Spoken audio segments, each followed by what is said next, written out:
안녕하세요. 해다리의 책 읽는 하루에 함께 해주셔서 감사합니다. 오늘은 서울대 무신론 동아리 프리싱커스가 읽는다는 그 책, 바로 만들어진 신입니다.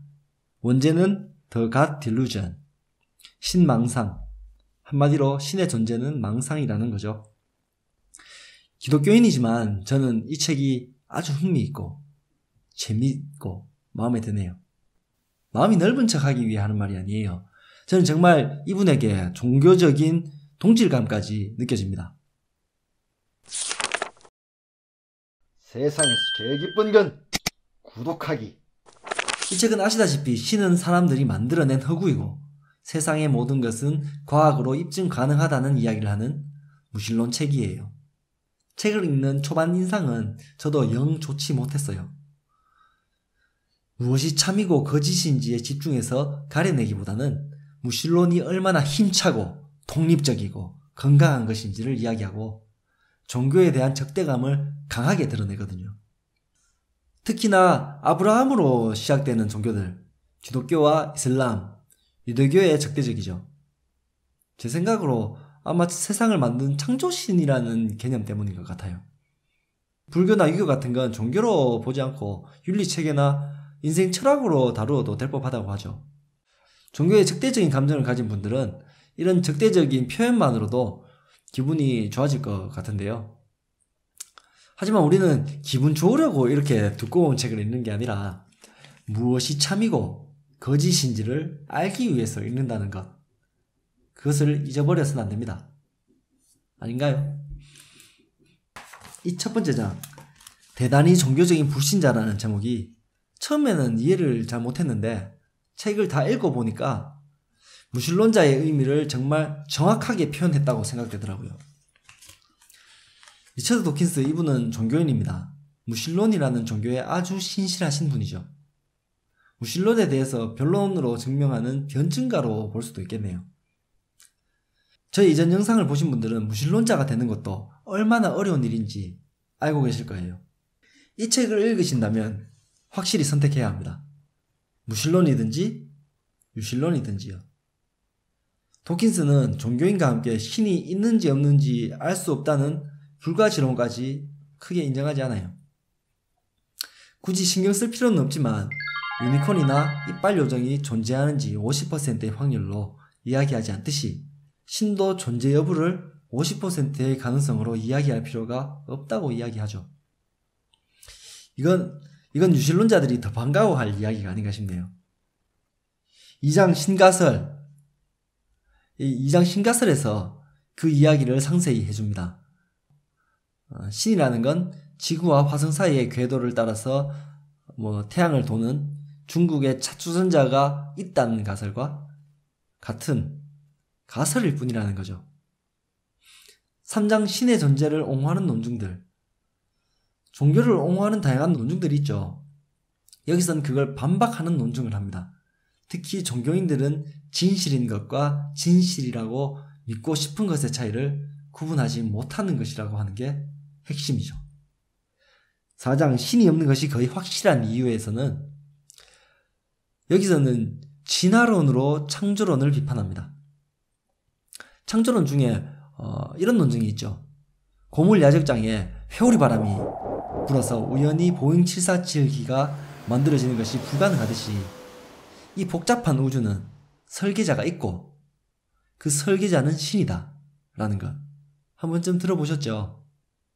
도킨스는 우주를 설계한 설계자가 있다면 만들어진 우주보다 그 존재는 더욱 복잡한 존재일 것이고 그런 복잡한 존재가 회오리 바람으로 인한 보잉 747보다 더 있을 법하지 않다는 논증을 하죠. 한마디로 그 설계자는 도대체 누가 설계했는가 라는 물음이죠.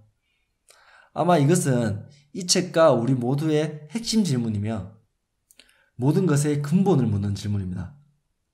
시간과 공간, 물질, 에너지 아무것도 없는 상태에서 갑자기 뭔가가 불쑥 생겨서 우주가 되었느냐, 아니면 시간과 공간 밖에 이미 존재했던 복잡한 그 신이라는 존재가 시공간과 물질을 만들었냐는 질문이죠.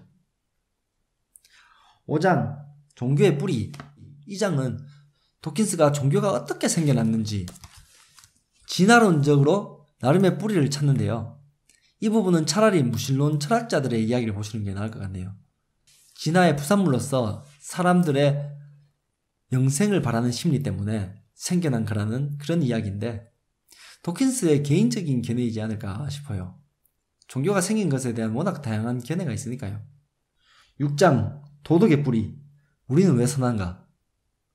개인적으로 이때부터 진짜 이 책이 재밌어집니다.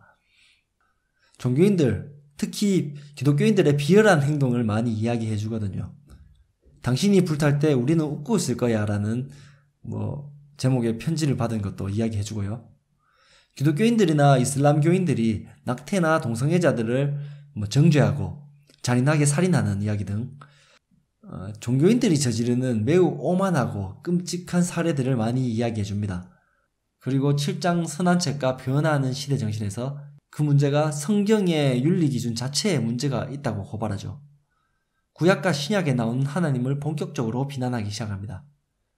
기본적인 성경의 내용과 윤리 자체에 문제가 많아서 종교를 깊이 믿을수록 광신자가 되고 십자군 전쟁 같은 끔찍한 짓을 아무렇지도 않게 저지를 수 있게 하고 히틀러 같은 무서운 사람을 만들어낸다고 설명하죠. 이 내용은 8장 내가 종교의 적대적인 이유에서 계속 나옵니다. 맞아요. 종교를 가지지 않는 분들 대부분 그렇지 않을까 생각해요. 종교를 가지는 건 좋지만 너무 깊이 빠지면 안 된다는 이야기 많이 하지 않나요? 종교적 테러나 동성애 혐오 시위, 종교적인 낙태 반대 활동 등을 보면서 그런 생각이 들지 않을까 합니다. 도킨스는 추가로 창조론을 맹신하게 되면서 진화의 증거들까지 부정하는 그런 몇몇 과학자들을 아주 안타까워하죠. 이제 종교가 이렇게 되게 문제투성이라는 것을 알았으니까 이제 어떻게 대처해야 할까요? 9장 종교로부터의 도피에서 알려줍니다. 어린아이들을 세뇌에서 구해야 한다고요. 모태신앙인들에 대한 비판 같아요.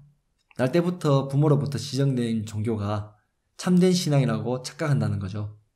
도킨스는 부모가 자신의 아이들에게 기독교 아이나 이슬람 아이 같은 꼬리표를 달지 말아야 한다고 합니다. 그것은 마치 어린아이들에게 마르크스주의 아이나 신자유주의 아이라는 꼬리표를 달고 그것을 세뇌시키는 것과 같다는 거죠. 그리고 목사나 부모가 지옥에 대해서 끔찍하게 표현하고 알려줌으로써 공포심을 심어주는 것은 성폭행과 같은 정신적 학대라고 해요. 그런데도 우리는, 종교인들은 왜 종교를 가질까요? 도킨스는 10장 신이 우리에게 주는 것들에서 종교인들이 최후의 수단으로 여기는 위로에 대해서 이야기합니다. 저는 이 장이 진짜 재미있고 마음에 듭니다. 지난 영상에서 보셨듯이 무신론은 죽음에 대한 위로나 위안을 주지는 못합니다. 사랑하는 사람의 죽음과 자신의 죽음 앞에서 누가 무로 돌아갈 것을 쉽게 이야기할 수 있을까요? 도킨스는 거기에 대해서 당당하게 다루고 이야기하네요. 목숨이 하나뿐이기에 아름답다고도 하고 태어나기 전에 고통스럽지 않았듯이 죽은 후에도 고통스럽지 않을 거라고.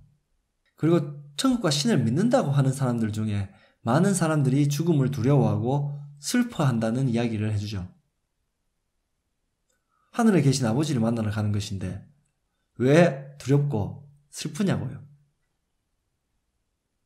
이 장에서 저는 기독교인으로서 도킨스가 안타깝기도 했지만 그 고집과 신념이 대단하다고 생각했습니다.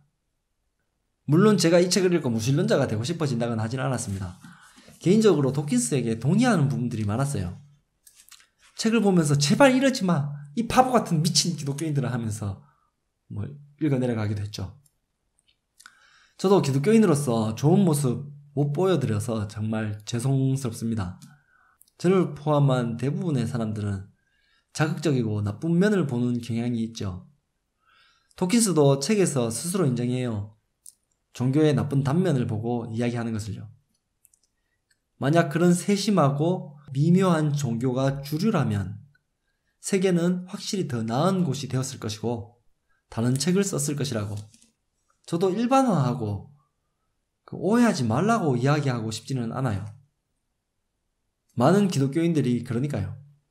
기독교인들의 나쁜 면들을 알게 해주고 저에게 많은 영감을 주기에 이 책이 너무 마음에 듭니다. 기독교인들에게 오히려 추천하고 싶은 책이에요. 이 책을 대놓고 비방하고 반박하기보다는 우리 기독교인들이 실제로 어떤 잘못을 하고 있는지, 그리고 도킨스가 오해하는 것은 무엇인지 제 나름대로 열심히 고민해서 이 책의 내용들로 여러 이야기를 나눠보겠습니다. 오늘 여기까지 하고요. 다음 영상에서 만나요. 빠이빠이.